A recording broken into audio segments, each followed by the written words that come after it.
Welcome to this edition of the Houston Roundball Review Takeover of the Lunch Break, powered by Mr. Steve Saxenian and the Saxenian family, a loyal rock supporter of the Houston Roundball Review. I wish I could clone him and his family about 10 times over. But you are watching the Houston Roundball Review Takeover. I am, of course, KG Kris Gardner, and joining me is one of my queens, Miss Kennetra Pulliams. How are you doing, ma'am? I'm doing well. Thank you. Thank you very much. And of course, the Roundball Review Takeover is powered by JM&E. It's available on YouTube, Facebook, Fire TV, Twitch, and of course, Roku via the BS3 Network. And if you have Roku, KP, do you have Roku? I don't. Oh, okay. Because I was going to say, just download BS3 TV and watch the show like that on the BS3 Network. If not, you can just go to BS3Network.com or BS3TVLive.com.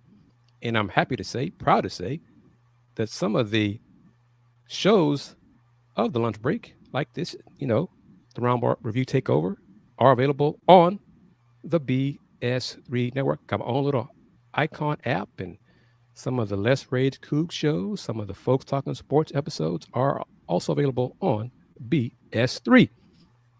Long story short, let's have some fun. Everyone, full disclosure, this show is recorded. It is not live. So you can comment when you watch Thursday during the noon hour. We just know what you're commenting. Okay, just comment. Feel free. That means you could drop some stuff on us and shake your head like, Chris, what the hell are you saying? Or like, KP, I disagree, and whatever. We won't know until after the fact. But that's on you. But you got to pay bills. So that's why we're recording this show on Wednesday night. First, a bit of news for you, ma'am. Okay. When you heard this, what did you think when you heard that Woj was retiring from ESPN to go to his alma mater at St. Bonaventure? Yeah, it's tough.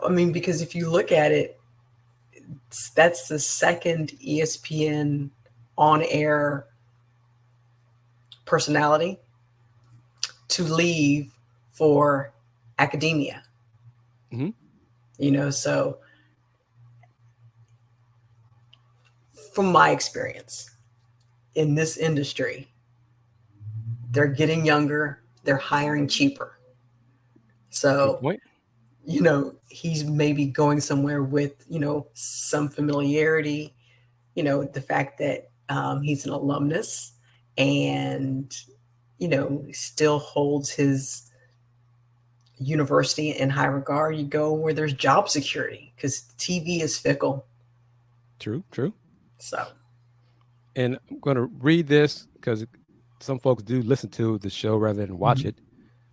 ESPN senior NBA insider Adrian Wojnarowski has agreed to become the general manager of the men's basketball program at St. Bonaventure. Woj is a proud St. Bonaventure alumnus and has a strong relationship with the program, including as a fundraiser for the school's collective in recent years. The GM role has become more common in college basketball in recent years, as the transfer portal has made wholesale roster turnover an inherent part of the sport. The role includes name, image, and likeness allocation, recruiting, and supporting successful Bonnie's coach Mark Schmidt. KP is take that off and then put us back on larger. Full disclosure,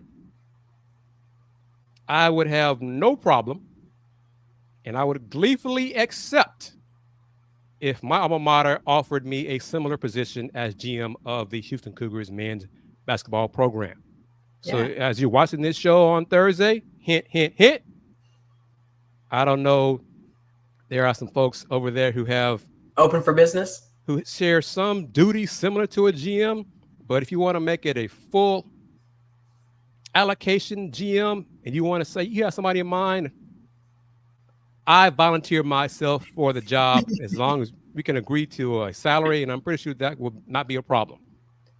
So, but there's no relocation costs.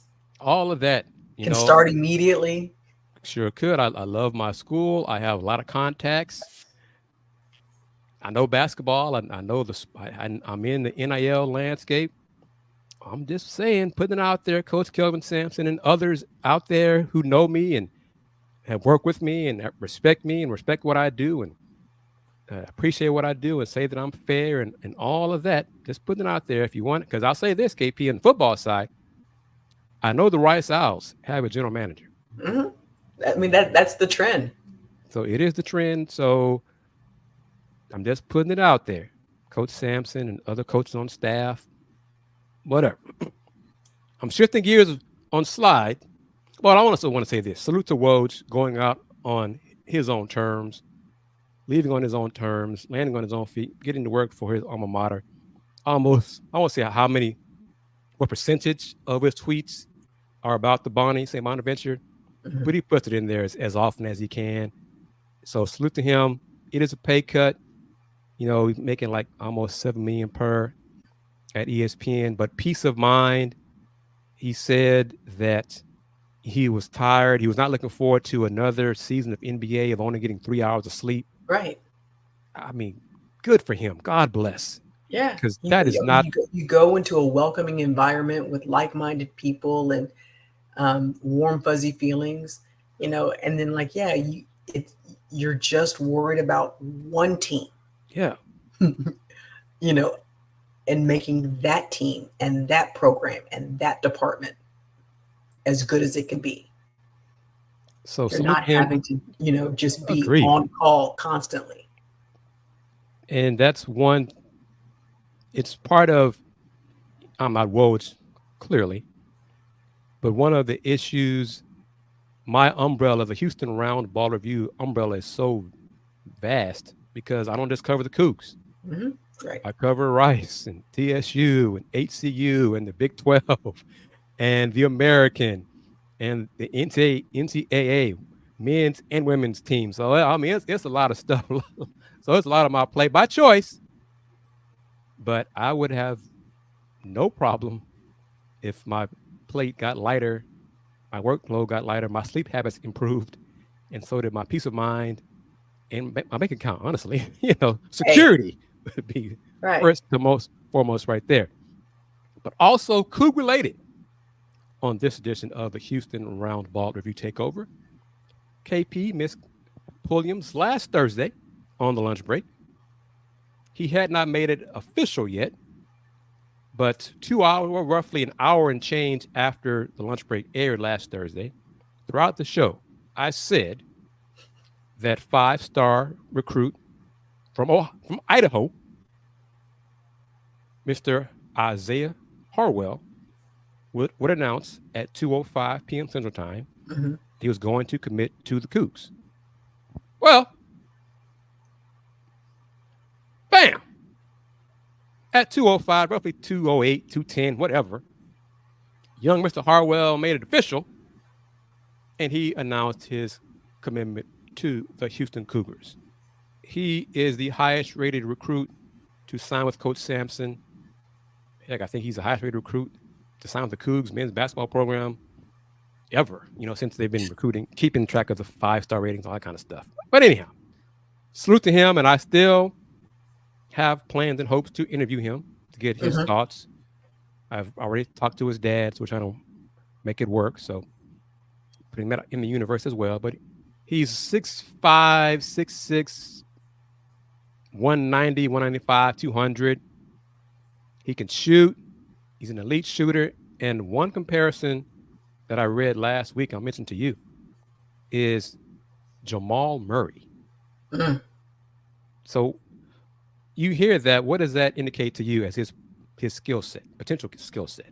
I mean, I think a versatile player, somebody who is comfortable with the ball in his hands, but also knows how to be impactful in the offense without the ball in his hands.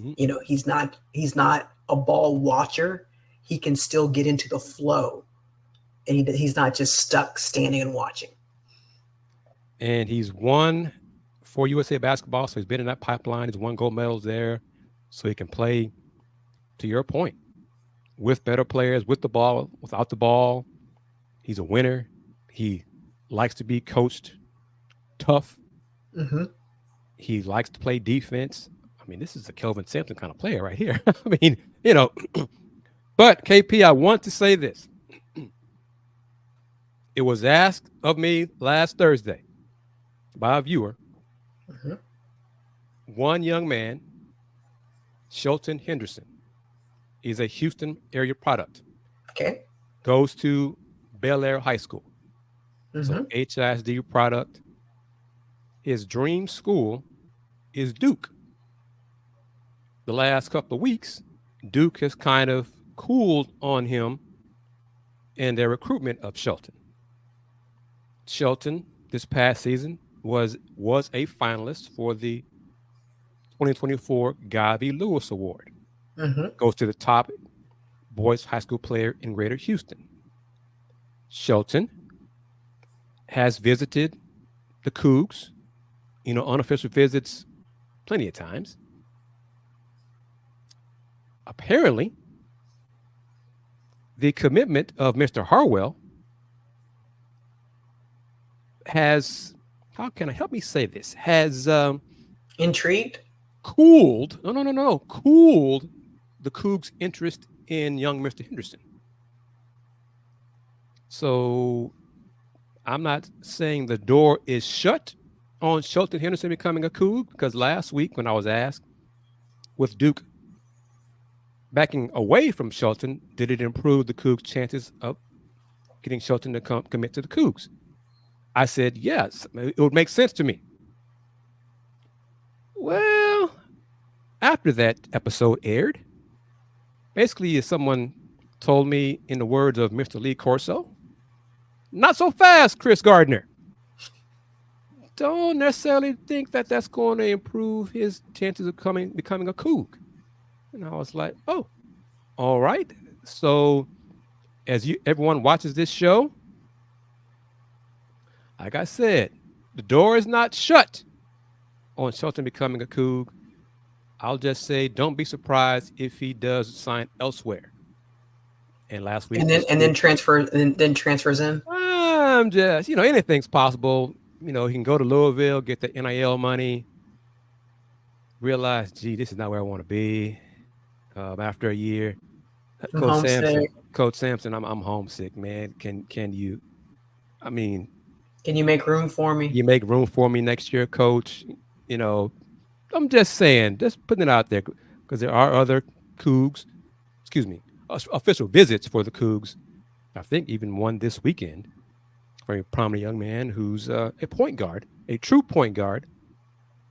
Shelton is like a jack of all trades. Mm-hmm. Okay, he's like 6'4", doesn't shoot well from the outside, doesn't really have a natural position in college. Mm. So, but he's talented, so you can make it work. But I'm just saying. But can you though?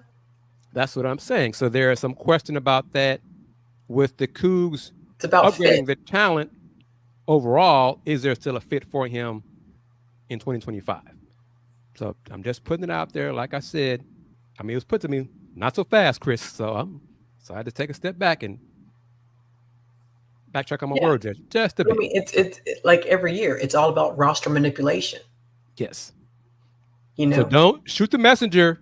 No. I'm just telling you what I was told. Okay, fans. Yeah, so who's transferring out? Who's going pro? Who's transferring in? And what's it worth to you? And well put, because keep in mind, as a 5-star player, Isiah Harwell for the NBA draft class of 26 is one of the top shooting guards projected for that draft class. So Isiah might be one and done. So if he's one and done, a spot might open up. Hey, Shelton, if we saw your name in the portal, come on down, Shelton. Just saying, just putting it out. That's I'm just saying that right there. So, and I'm not saying any school would tamper per se, but even before a potential student athlete thinks about transferring, the network Hey, of my people call your right. people, This is and just put a business. little bug in your ear like, Yeah, this is we'll make room business. for you. Yeah. And then all of a sudden, somebody who wasn't initially in the portal. Yeah. I'm just saying, you cover sports long enough to know you're a smart woman. You know what's going on. You know how things work. Okay, speaking of how things work and money, what are your thoughts on this? Tennessee increases ticket prices by 10% to help pay athletes in what is believed to be the first arrangement of its kind. Won't be the last. Tennessee fans for all sports will be charged a 10% quote unquote talent fee on tickets to help pay athletes as part of the new revenue sharing plan set to begin in 2025. Right there. That's right there. What are your thoughts on that? It's a slippery slope, because it's like it starts here. Like, what is enough to charge? Is it 10% this year, and is it 12% next year? Does it go to 20%? Like, at what point are you not only charging season ticket prices and individual student, but even like, your student body, like the student admin fee, or they're all sports. I mean, how much do you charge for student fees for these students who don't necessarily have jobs, but they want to support their school? Like, so what is it a flat 10% for all tickets? Is it a smaller percentage for students as opposed to alumni, as opposed to boosters? If you are at a certain tier in giving for alumni, are you charged a lower percentage because you're already giving extra towards the foundation or the collective or the NIL? Like, how do you regulate what somebody is charged or pressured or encouraged to give to pay for these student athletes? Great points. And courtesy of Chris Lowe at ESPN, it's nice of Tennessee. They shared this info via email. AD Danny White did a video presentation in the email to explain everything. But in addition to the 10% increase on all ticket invoices, season tickets, and single game purchases, as well as donations for those seats, Tennessee will add an average increase of 4.5% on all football tickets. The NCAA revenue sharing plan scheduled, that's the key word right there, scheduled to begin in the fall of 2025 is part of an ongoing settlement discussion between the NCAA and power conferences in the House versus NCAA case that would allow schools to share up to $22 million of their annual revenue with athletes. In preparing for those added costs, schools are becoming increasingly creative in how to raise money. And many college leaders believe the revenue sharing model recently proposed is only the beginning, with collective bargaining coming at some point. I'm going to stop right there, get your thoughts on that. Like I said, it's just it's murky is what it is. Because then what happens when it's an amenities race, when you need a new stadium or a new locker room or a new student activity center, or housing, but then you're asking your boosters, your donors, your alumni to donate to that and contribute to that. Oh, by the way, we're also raising ticket prices. So like, you're just, some of them can afford it, but some of them, like, how much is enough when you're asking somebody to give to support their alma mater? I'm curious because how it's going to work. Because Tennessee Vols, volunteer fans, Lady Vols as well, they are obsessed with their athletics. So I wonder how many of them will even blink an eye at these increases in prices. There will be some who will cut off their right arm to donate, but there'll be others. I just can't do this. And I mean, as you said, when is enough enough? Yeah, we're winning, and yeah, I bleed orange, but I just can't do it. So I'm kind of curious how this is all going to play out. But more to it.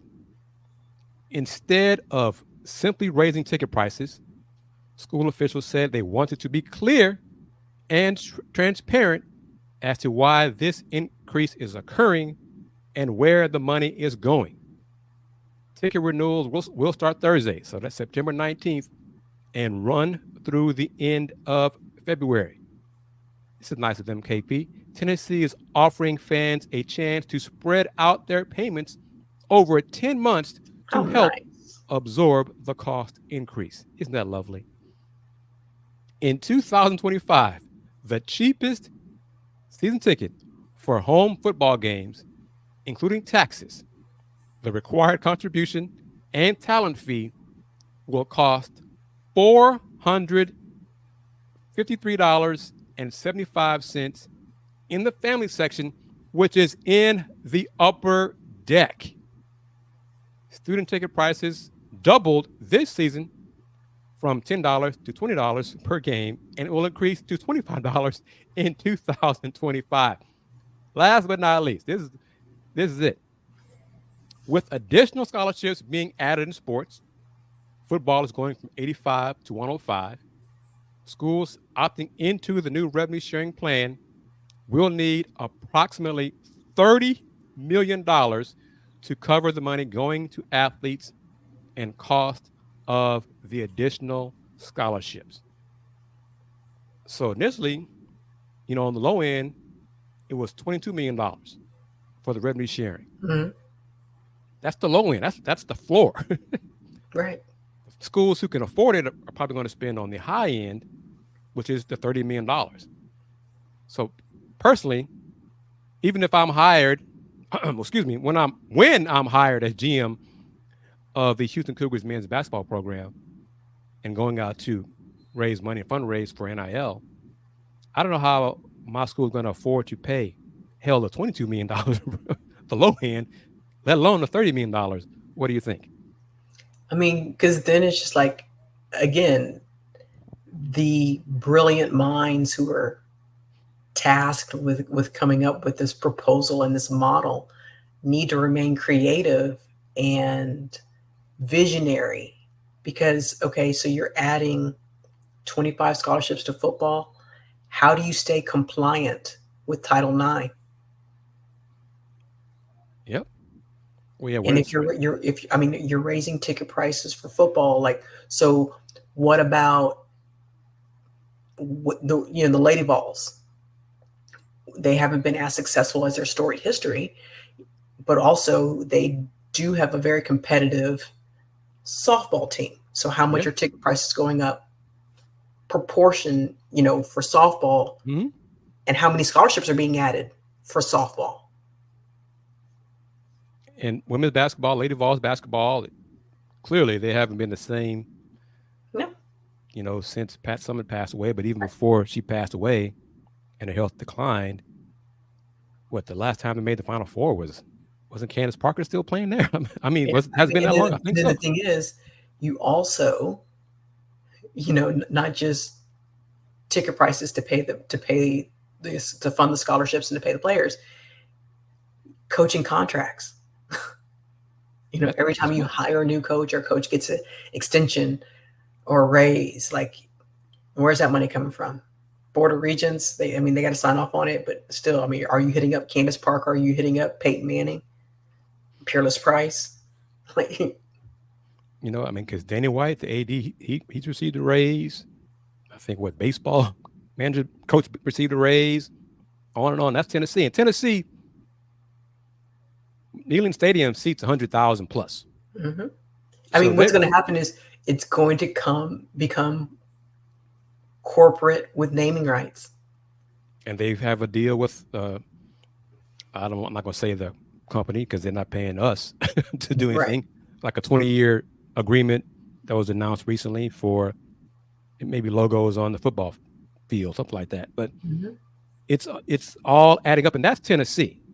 one Right. of the national brands in college athletics, college football, baseball, everything. Compare that to my university, we're poor. You know, newsflash, viewers, we're poor. Okay. We don't have a lot of Tillman Fertittas who are willing to donate. Even Tillman's not willing to donate ad nauseum. You know, no more blank checks. We don't have enough of those wealthy contributors. Mm-hmm. And that's the reason why certain changes in coaches have not happened yet. I'm not going to say what any sport in particular, but you know, KP and But watching, again, University of Tennessee, that brand, it's really the only game in town in Knoxville. yes, You can't really compare Tennessee to Houston. You have an urban, a large city versus a rural community. You have, I mean, in the state of Tennessee, how many pro sports teams do you have? 2? we got the Titans and the Predators, right? Is there a women's soccer team? I don't know. Is there? I don't think so. Okay. Let's go right there. You brought it up. We're going to tie it all together. I'm going to really tap into your vast knowledge because I know you can do it. There is discussion about, or there has been scuttlebutt about the WNBA going to Tennessee, going to Nashville for a possible 16th WNBA franchise. Well, the 15th WNBA franchise has been awarded to Portland. I'm trying to maintain objectivity and everything. I'm going to go ahead and read this before I cry on your shoulder. The WNBA announced today, Wednesday, that it has awarded Portland, Oregon League's 15th franchise. The Portland team, set to begin play in the 2026 season, will be owned and operated by Raj Sports, led by Lisa, I don't know how to pronounce that last name, Bahafal. And if I'm correct, she's should be hyphenated, Mirage, and her brother, I think it's her brother, Alex Bahafal. Portland is the third expansion franchise awarded by the WNBA during this round of expansion, following the Golden State Valkyries and the Toronto franchise, bringing the league from 12 to 15 teams. Lisa will serve as controlling owner and WNBA governor, while Alex will serve as alternate governor. The Bahafal family, Lisa, Alex, and their parents, Marta and Raj, brings more than 50 years of experience in the pro sports industry, including serving as investors of the NBA's Sacramento Kings and controlling owners of the National Women's Soccer League's Portland Thorns. Miss Marriage's Mirage's husband, Richard, will also join the buyer group as an investor and executive board member of Portland WNBA. Mr. Marriage Mirage is the chief executive officer of MIG Capital, LLC, an investment management firm he co-founded, blah, blah, blah, whatever. Yeah. Again, you're not paying me about that stuff, But the team will play its home games at the Moda Center in downtown Portland. The new team marks the WNBA's return to Portland after more than 20 years. The Portland Fire played 3 seasons in the WNBA from 2000 to 2002. Stop. Full stop. Full stop. Everybody, KP, you know where I'm going. Viewers, y'all know where I'm going. Give me your comments. I really want your comments on this when you watch this show. A founding franchise, one of the original WNBA franchises, the only team to win 4 Dynasty. consecutive WNBA championships. As KP said, a dynasty, the league's first dynasty. And you go to Portland, who had the fire for 3 rinky-dinky seasons, because I don't even think they were successful 2 of those 3 seasons. But Right. you don't want to return to your first true dynasty, the Houston Comets, the city of Houston, H-Town. Please, please, please, Kennetra Pulliams, make it make sense to me. I can't. How do you recycle? And money talks, I guess, but how do you recycle a city that was a blip on the WNBA radar, and you not award, you reward them an expansion franchise? But again, is Houston too saturated with teams? I mean, because yes, Houston and the Comets proved that they could win and sustain winning. But that's 30 years ago, thereabouts. So how do you, how do you, if you brought them back now, what would attendance be?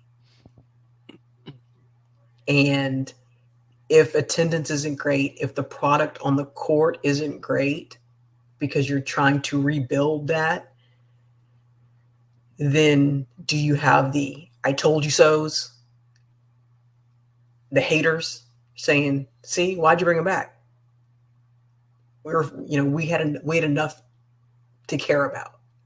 So, I mean, that's the unknown, until you get a collective group of investors who are going to put up their money to show that they are committed and that they believe in this and for, a 5-year plan,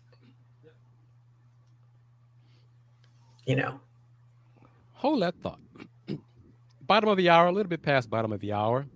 Going to play a promo to remind everyone or to let folks know who are new to this show what the BS3 Network is all about. You are watching me, KG, she, KP, on this edition of the Houston Roundball Review Takeover, sponsored by the Texanian family, powered by JM&E via the BS3 Network. Be back in about 35 seconds. BS3 Network, changing the way you watch TV.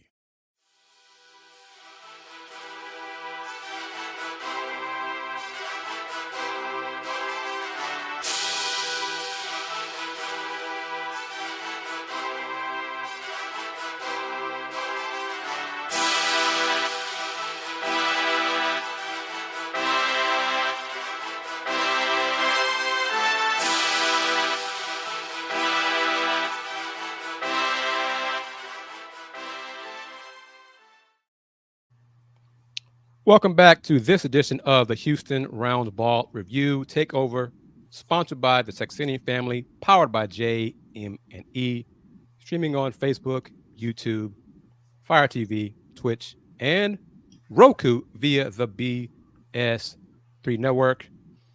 KP, got to get Roku. Just if you have your Roku streaming device, just download BS3 TV. If you don't, you can go to bs3network.com or bs3tvlive.com.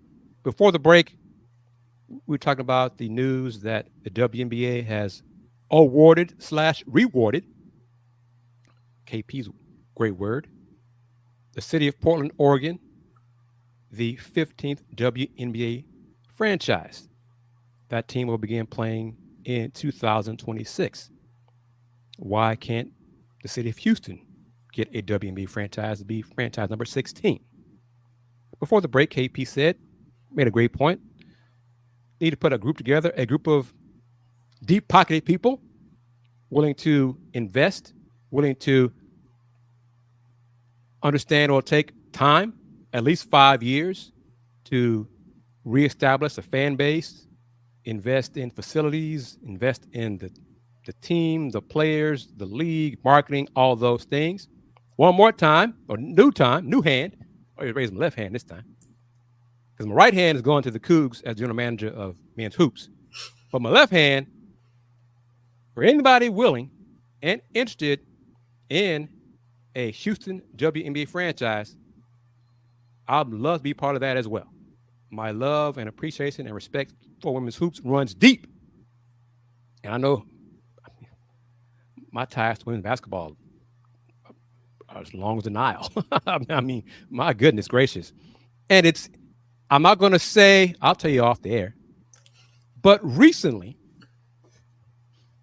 at a function, discussion about a Houston WNBA franchise was brought up. And one of the people said, let me think about it. I know some folks. See who knows some folks who have money, who might be interested in making this happen, Kris. So let me see. And I will keep you in the loop. Mm-hmm. And I said, all right, do that.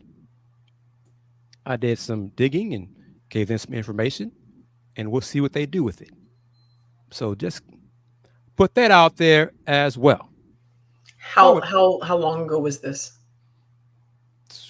Oh, less than 3 weeks ago. Okay. Yes. And speaking of the WNBA, or I'll say this as well, for those who wonder or don't know, once again, I was invited to be one of the voters for some of the Women's Hall of Fame college basketball awards, position awards, like the point guard, top point guard, the Nancy Lieberman Award. Sorry, Cheryl. Oops. And the Power Forward Katrina McClain Award. So it might be a chance to vote for the third award, too. So, yes, this is national awards, and the committee reached out to me to see if I was interested in doing it again. Duh. Heck yeah. I mean, of course I'm going to be. Sure. Just let me know what I need to do. Yeah, of course. But continue the women's hoops conversation here on this edition of the Houston Roundball Review Takeover. September 19th is the last day of the WNBA regular season. One spot remains.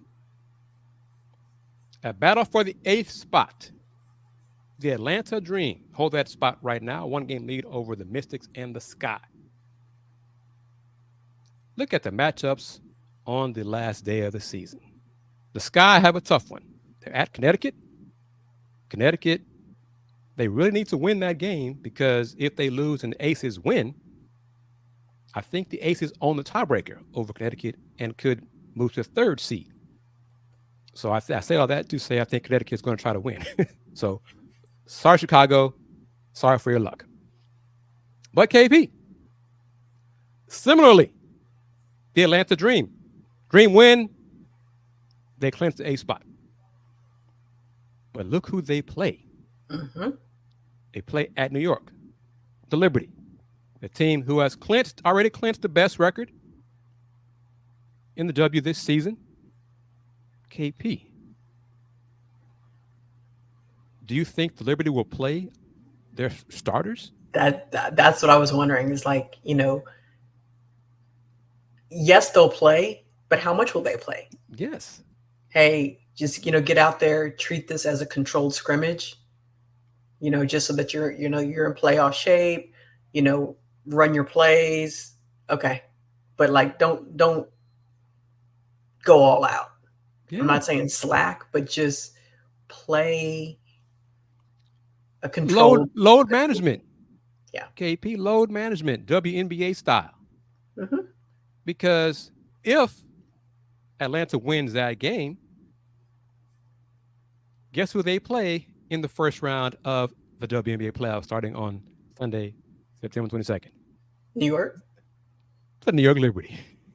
So could be an intriguing matchup on Thursday the 19th. They could see each other again and not have to even go home because the first round of the WNBA playoffs is a best of 3, and the first 2 games are hosted by the higher seeded team. So New York would have those first 2 games. Game 1 and game 2 will be in New York. So the dream could just stay there. I mean, really. So I am curious to see how many minutes Brianna Stewart gets, Sabrina Ionescu gets, Jonquel Jones gets. Right. I'm kind of curious about that. The Mystics, they're at home. They're hosting the Fever. Indiana Fevers already clinched a playoff spot. At worst, they'll be 500 this season with a loss. I'm not sure about this one. If they finish tied with Phoenix, I think the Fever still on the tiebreaker on that. So I think they'd be okay, but I'm not sure of that. But with the Mystics, I'm kind of curious. Will the Fever rest Caitlin Clark? No. Kelsey Mitchell? No. You say that with confidence. You said that with the quickness too. Why you say that? It's just because of the eye test, and you gotta satiate the fans and give them what they want. They're coming to see Caitlin, so true. But I mean, they've been to DC once before this season. I think they even played at the Wizards' home court. I think. But again, sometimes for some fans, this will be their first time seeing Caitlin in person. True, but from I want to rest my players and don't risk injury perspective, KP might play the jump ball, play 2 minutes. Thank you, fans. Y'all saw me. I'm going to sit down the rest of the game. You don't think that's going to happen? No? No. Okay, fair enough. All right. Who is your team to beat in these WNBA playoffs? I mean, I like the Aces.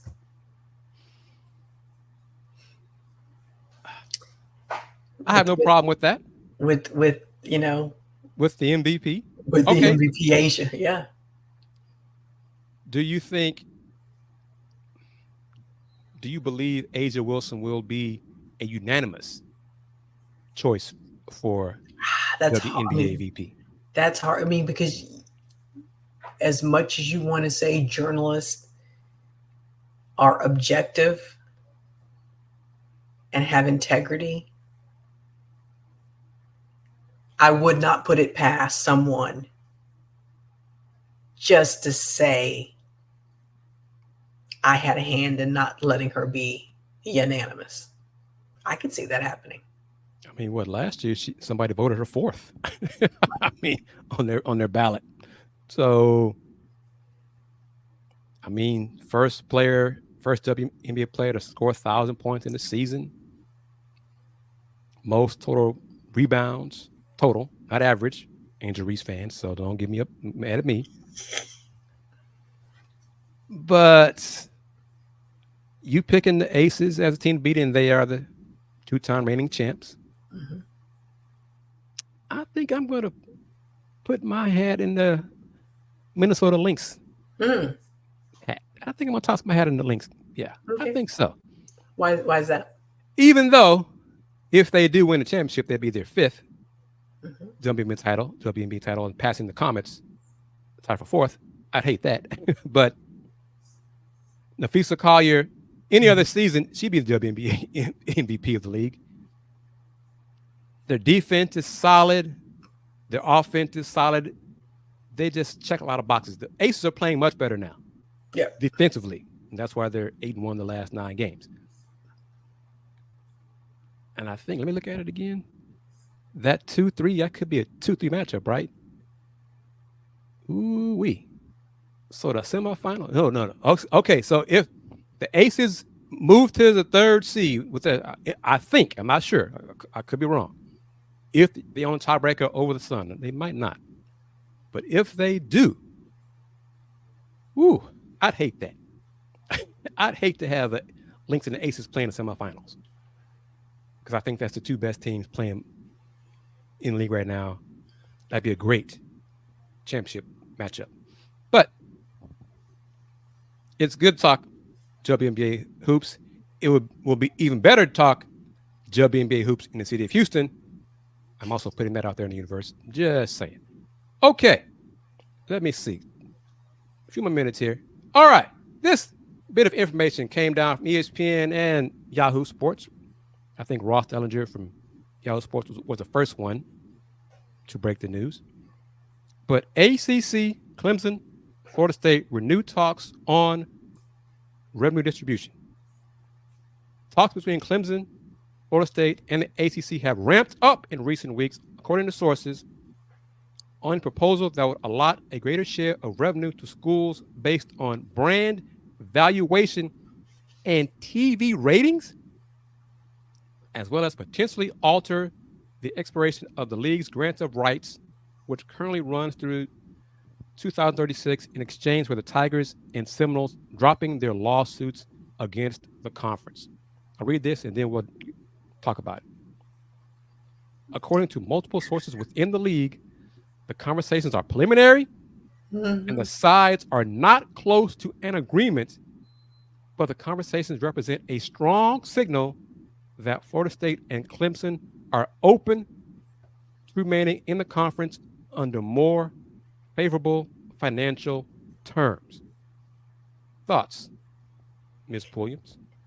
How attractive is the Seminoles brand? It's tarnished a great deal. So are you saying that has been a motivating factor from FSU land to maybe we should stay where we are? I don't know if it's motivating. It's been a contributing factor because they're searching for answers right now. So they don't have as much leverage as they had this time last year. True. Mike Norvell. It's amazing. You lose to your former employer. A group of five school. It's still a group of five school. And look bad doing offense is awful. The quarterback play is awful. The offensive line is awful. The defense seems lost. Our defensive line was supposed to be a strength, getting pushed around all over the field. The tackling is awful. You just pick it. They're minus like in every phase of football. Yeah. That's why they're 0-3. Yeah. From an ACC perspective. All right. What are your thoughts? Are you okay from the other schools in the conference? Would you be agreeable to revenue sharing based on TV ratings? I mean, I would think the other schools would have to wonder what's in it for them. Like, why should they give up a percentage of whatever? Why should they hand over? Because if Clemson and Florida State wanted to take their ball and go home, bye. Like, whatever. Now, all of a sudden, oh, wait, you thought somebody was going to go with you or somebody was going to beg you to stay? Wasn't necessarily the case. And now you want to, we're just playing. We're willing to say kumbaya and listen if you really want us to stay. It's like we were just playing. A Seinfeld episode where George quit and they came back the following Monday. Oh, I didn't mean that. Y'all thought I was serious about quit. Oh, no. I was just, my sense of humor. Right. But this other thing is strange to me. Why would ESPN, heck, the ACC want to modify the current grant of rights? I don't understand that at all because ESPN would have to pay more to the member schools as part of the renegotiation or changing modification of the grant of rights. They supposedly, according to reports, can decide by February of 2025 if they want to extend the grant of rights through 2036 or let them in 2027. So why would you do that? And why, as a conference, would you want to open up a Pandora's box of grant of rights, which could just mess it up for every other conference? And then are you, anytime a member institution gets their feelings hurt and they call your bluff and threaten to leave, then do you have to modify the terms to appease them to stay? It's a bad precedent. It's an awful precedent. Yeah. Speaking of Mike Norvell losing to his former boss, Memphis, folks who wonder who we're talking about, Memphis is in the news again. If you're Memphis and Tulane, would you want to leave the American Athletic Conference, who has a good deal with ESPN, linear and streaming, to travel farther to go to the PAC conference, PAC 6, 8, 10 conference, Right. and still be a G5 conference? I mean, it's kind of the same way, with Stanford now. I mean, the conference out west. Mm-hmm.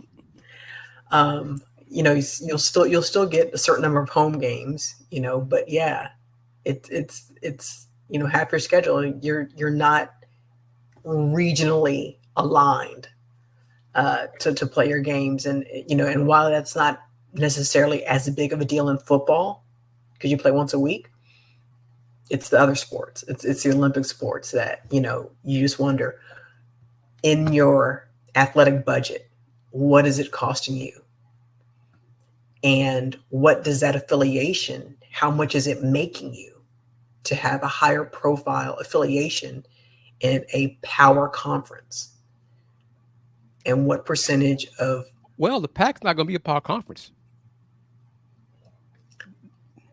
Eventually, I don't know how long it's going to take, but when all the shuffling is done and when it all settles and you have super conferences, okay, there won't be group of fives anymore. And from a PAC perspective, I can see Memphis, because Memphis has that package deliverer. I'm not going to say the name because they're not paying me. The courier service. The courier service. They're not paying you either. If you want to, feel free. Hey, real talk. If y'all want to advertise here on this show, any of the Houston Roundball review shows, very easy to do that, right there. And I'll plug you all day long if you come up with the dollars. True. Still might not keep me from becoming the general manager of the Houston Cougars men's basketball program. Just saying, but money talks. I'll haggle. But Tulane, their enrollment is so small. Mm-hmm. Tulane football has been bad for years, traditionally bad. Coach Fritz got it rolling the last few years, and I forgot the current head coach. They're trying to maintain it. But is that a plus?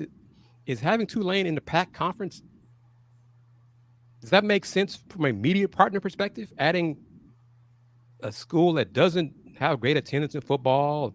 I mean, it's New Orleans. It's a great city, but ratings-wise, is it do anything for you? Yeah. And as far as a TV market, it's hard. What does New Orleans really bring you? Yeah. So, because I'm curious to see what's going to happen. The American is reportedly making in discussions with Air Force, get Air Force to join with Navy and Army.